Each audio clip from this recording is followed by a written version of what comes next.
પોપડા ઉખડવા લાગતા નિંભર તંત્રની પોલ ખોલવા જનતા રેડની ચીમકી અપાઈ।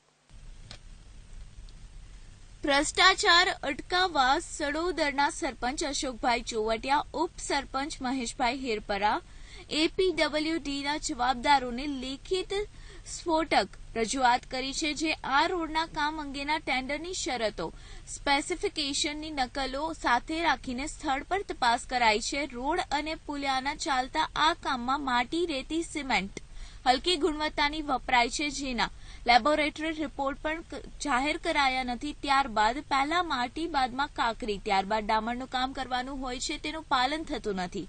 કામમાં સ્થળે સંપૂર્ણ વિગતો જાહેર કરતા બોર્ડ નથી, તેમજ કામ કરનારા અને દેખરેખ રાખનારા નિપુણ નથી, તેમજ પીડબ્લ્યુડીના અમુક જવાબદારોની મિલીભગત છે તેવો સનસનીખેજ આક્ષેપ કરીને સરપંચ, ઉપસરપંચે ભીતિ સેવી હતી કે આવા રોડ અને પુલિયા અકસ્માત નોતરશે, એટલું જ નહીં માનવ જિંદગીઓ જોખમાશે। ત્યારે આ મામલે તાકીદે ગંભીરતા લેવામાં નહીં આવે તો જનતા રેડ કરવાની અને ન્યાયના દરવાજા ખટખટાવવાની ચીમકી અપાઈ છે।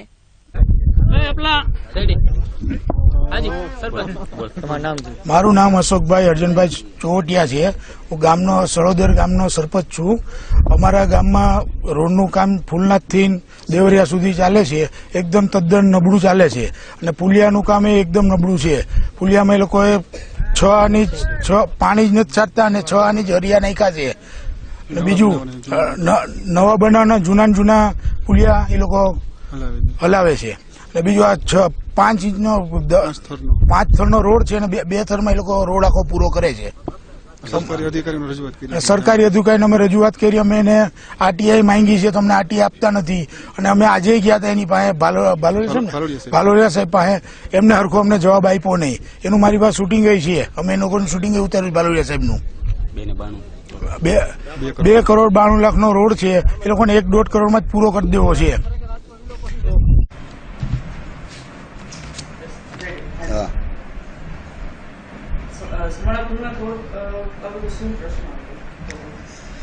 સમાણા ફૂલનાથ રોડ બાબતે ગુણવત્તા અને કામગીરી નબળી બાબતનો પ્રશ્ન હતો,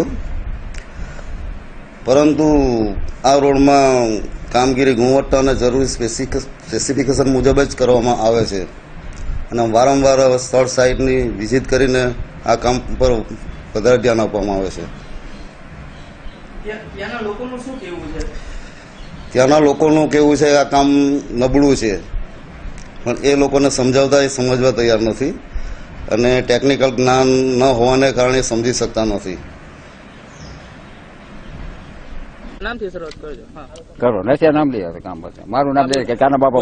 મારું નામ નરસિંહભાઈ ગોરધનભાઈ માલવિયા, મારું ગામ સડોદર।